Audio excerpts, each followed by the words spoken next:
আঙ্গুরটা হলো আমাদের দেশে নতুন একটা চাষ, যেটা হলো যে সম্পর্কে আমাদের দেশে সরকারিভাবে যে একটা ট্রেনিং বা প্রশিক্ষণ সেটা আমাদের ছিল না। আমরা বিভিন্ন বাহিরের দেশের ভিডিও আপনার দেখি, দেখার পরে এই আঙ্গুর চাষের কিছু টিপস তাদের কাছ থেকে শেয়ার আমরা শিখি। শেখার পরে আমরা একটু নিজের উদ্যোগে চেষ্টা করি এবং আমরা কিন্তু এখান থেকে মোটামুটি ভালো একটা সাফল্য দেখতেছি। তবে যেহেতু আমাদের দেশে আঙ্গুর চাষটা নতুন, মানুষ একেবারেই এটা বিশ্বাস করতে চায় না যে আমাদের দেশের উৎপাদিত আঙ্গুর মিষ্টি হয়। তো যার কারণে আমরা বেশিরভাগ আঙ্গুরগুলাই দর্শনার্থীকে আমরা খাওয়াইছি। প্রতিদিন 30 থেকে 40 কেজি আঙ্গুর আমরা হারভেস্ট করছি শুধু দর্শনার্থীকে আপ্যায়ন করার জন্য।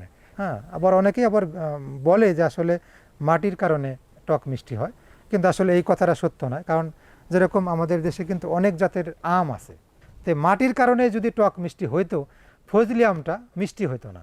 এটা আসলে মাটির কারণ না, জাতের ব্যবধানে টক মিষ্টিটা হয়। এই যে আপনারা দেখতেছেন যে ঝুলে আছে, এই জাতটার নাম হলো ভ্যালেজ, পাশাপাশি আছে হলো আপনার বাইকুনুর, তার পাশাপাশি আছে ডিকসন।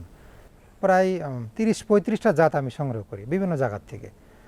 এরকম কিছু কমন জাত, যে জাতগুলা প্রথম বছরেই প্রায় 8 থেকে 10 কেজি ফল, প্রত্যেকটা গাছে একটা করে গাছে 8 থেকে 10 কেজি করে ফল দেয় 8 থেকে 9 মাসের গাছে। আপনারা পিছনে দেখতে পারতেছেন যে থোকায় থোকায় আঙ্গুর, যত দূর যাব থোকায় থোকায় আঙ্গুর আছে। এই গাছে প্রায় 15 থেকে 20 কেজি পরিমাণে ফল আছে। তো আমার এই বাগানে প্রায় 100টা গাছ আছে। তাহলে 100টা গাছের হিসাবে আমরা যদি সম্পূর্ণ ফল বিক্রি করি, তা আশা করি এই বছরে আমরা এই বাগান থেকে মোটামুটি 5 থেকে 6 লক্ষ টাকার আঙ্গুর আমরা বিক্রি করতে পারবো আশা রাখি। প্রথম অবস্থাতে 60,000 টাকার মতো চারা লাগবে। একটা মাচা করতে প্রায় 33 শতক জায়গাতে 40,000 টাকার মতো খরচা হবে। আর আশা করি যদি কেউ এই আঙ্গুর চাষ সঠিকভাবে করতে পারে এবং যত্ন আদি ঠিক মতো করতে পারে, তাহলে পরবর্তী বছরে 1 বছর মাথাতেই প্রায় 3 থেকে 4 লক্ষ টাকা তারা আঙ্গুর বিক্রি করে স্বাবলম্বী হতে পারবে। কিছু সমস্যার সম্মুখীন হয়েছে, যেটা হলো আঙ্গুরটাতে একটু মাকড়ের আক্রমণ হয়। আপনার হলো আঙ্গুরটা পাকলে তখন দেখা যায় বিভিন্ন ধরনের ছত্রাকের আক্রমণ করে, যেটা আমাদের দেশের প্রচলিত যেসব ছত্রাকনাশকগুলো আছে সেই ছত্রাকনাশক দিয়ে কিন্তু এই আঙ্গুরগুলাকে ছত্রাক থেকে মুক্ত করতে পারি।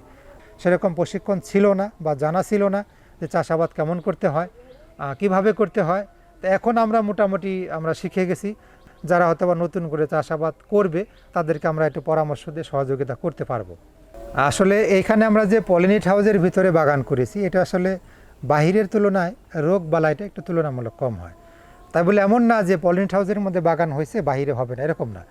এই জাতের আঙ্গুরগুলা বাংলাদেশের যে কোনো মাটিতে, ছাদে, টবে, দোআঁশ মাটি, বেলে মাটি এবং আপনার এঁটেল মাটি, সব ধরনের মাটিতেই চাষ যোগ্য।